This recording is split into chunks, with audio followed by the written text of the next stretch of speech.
অনেকেই বলে হানি ক্যান্ডি বা ড্রাই রসগোল্লা বা শুকনো মিষ্টি। যেটাই বলা হোক না কেন, এই মিষ্টির স্বাদ এতটা, না খেলে তো বিশ্বাসই হবে না। ছানা বা দুধ কিছু দরকারই পড়বে না, একটু চাল আর ডাল দিয়ে তৈরি করে নেওয়া যায় এই মিষ্টি।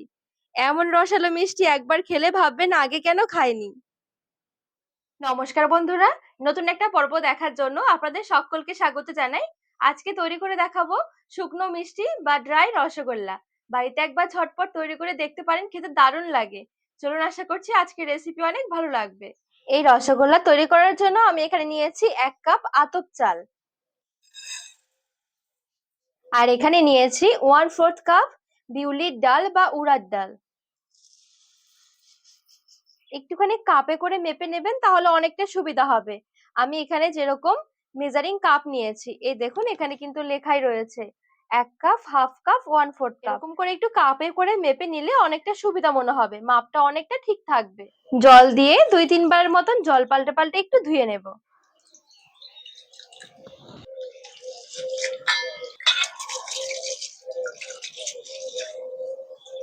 এবারে বেশ খানিকটা জল দিয়ে একটু ভিজিয়ে রেখে দেব, মোটামুটি 2 থেকে 3 ঘন্টা। চাল আর ডালটা আমি ভিজিয়ে রেখেছি, মোটামুটি 2 ঘন্টা হয়ে গেছে। আর এই 2 ঘন্টার মধ্যে দেখুন সুন্দরভাবে কিন্তু চাল আর ডালটা একদম ভালোভাবে ভিজে গেছে।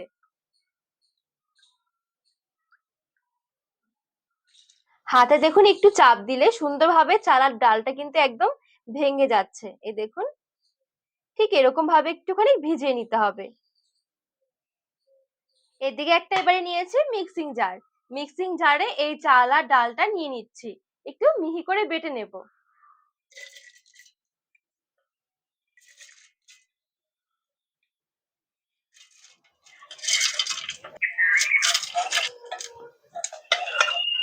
হাফ কাপ মতন জল দিয়ে দিচ্ছি, আর এই চাল আর ডালের সাথে 3টে এলাচও একসাথে বেটে নেব, এতে করে ফ্লেভারটা সুন্দর আসবে। এখানে বাটার সুবিধার জন্য আমি অল্প পরিমাণে জল দিয়ে বেটে নিচ্ছি। আবার কিন্তু এখানে অনেক বেশি জল দিয়ে বাটা যাবে না, সেক্ষেত্রে কিন্তু পাতলা হয়ে যাবে। তো এখানে দেখুন চাল আর ডালটা একদম ভালো করে মিহি করে আমি বেটে নিয়েছি।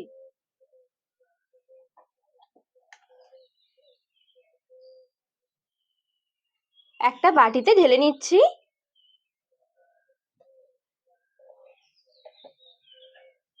আর এখানে দেখুন এর থেকে বেশি কিন্তু আর পাতলা করা যাবে না, ঠিক এরকম ঘনত্বের কিন্তু বেটে নিতে হবে।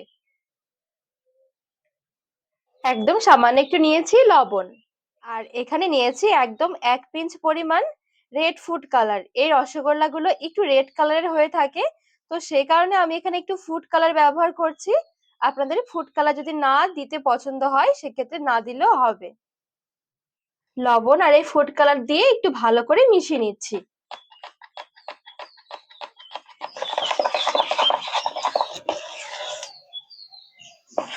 তো লবণ আর এই ফুড কালার দিয়ে একটু ভালো করে মিশিয়ে নিয়েছি। এবার একটু সাইডে সরিয়ে রাখছি। এবারে একটু চিনির রস তৈরি করে নেব। নিয়েছি 1 কাপ চিনি। হাফ কাপের থেকে একটু বেশি, 1 কাপের থেকে একটু কম দিয়ে দিচ্ছি জল, আর 2টো এলাচ মুখ ফাটিয়ে দিয়ে দিচ্ছি।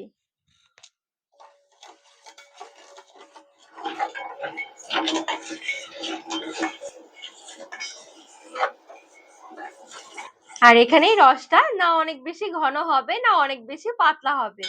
যখনই চিনি গলে গিয়ে রসটা ফুটে উঠবে, তখনই কিন্তু আঁচটা বন্ধ করে দিতে হবে।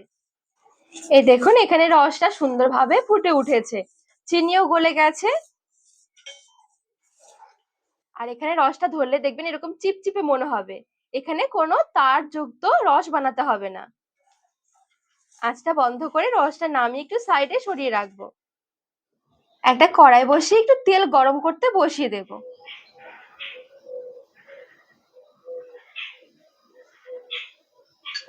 আর এদিকে যে ডাল আর চাল দিয়ে ব্যাটার তৈরি করে রেখেছি, এই ব্যাটারে অল্প একটু বেকিং পাউডার মিশিয়ে নেব।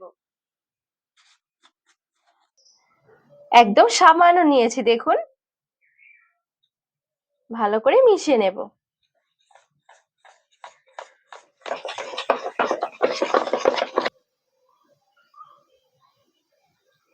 এবারে এখান থেকে অল্প অল্প করে নিয়ে ছোট ছোট করে বলের আকারে ছেড়ে দেব।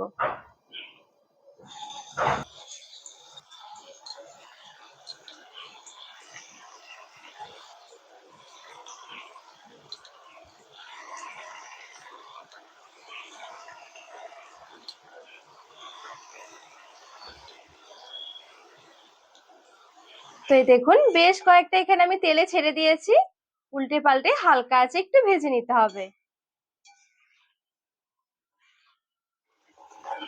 তো এই দেখুন এখানে সুন্দরভাবে আমি একটু ভেজে নিয়েছি। এগুলো খুব বেশি লালচে করে আবার কালার করলে ভালো লাগবে না, ঠিক হালকা ভাবে এরকম মিডিয়াম আঁচে ভেজে নিতে হবে, মিডিয়াম থেকে লো আঁচের মাঝামাঝি। এবারে এগুলো তেল থেকে ছেঁকে আমি সাথে সাথে চিনির রসের মধ্যে নিয়ে নিচ্ছি।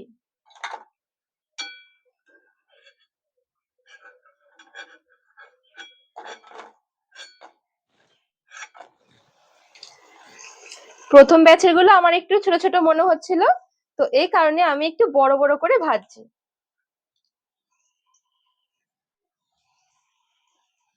এই দেখুন এগুলো কিন্তু সুন্দরভাবে ভাজা হয়ে গেছে।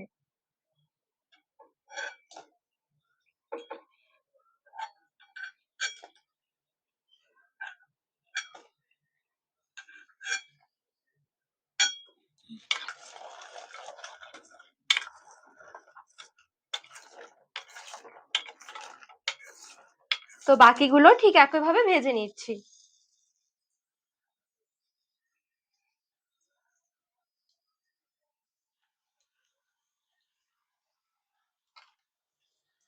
এগুলো ভেজে রসে তুলে নিচ্ছি।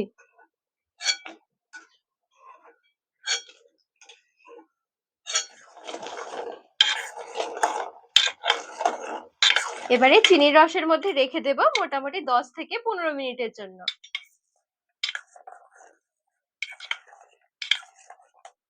আর এখানে দেখবেন 10 মিনিট রাখার পরে এগুলো একদম রসে ভরে যাবে। দেখুন দেখে বোঝা যাচ্ছে যে কত সুন্দর রসটা টেনে গেছে। এবারে কি করতে হবে, এগুলোকে এই রস থেকে ছেঁকে তুলে নিতে হবে।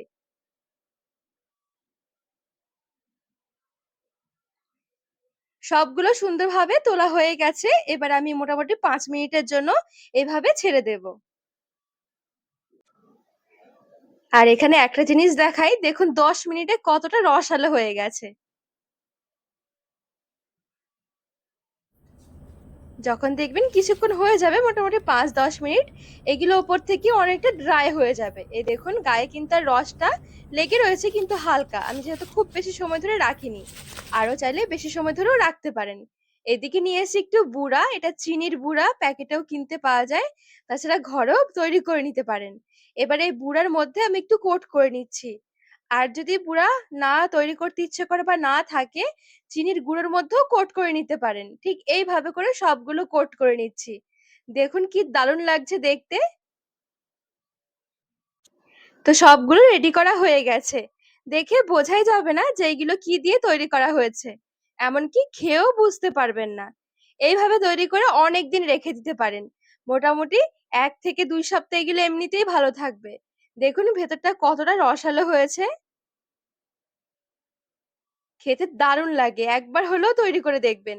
তো বন্ধুরা আজকের রেসিপি আপনাদের কেমন লেগেছে অবশ্যই কমেন্ট করে জানাবেন। আর রেসিপি ভালো লাগলে চ্যানেলটিকে সাবস্ক্রাইব করে পাশে থাকার অনুরোধ রইল।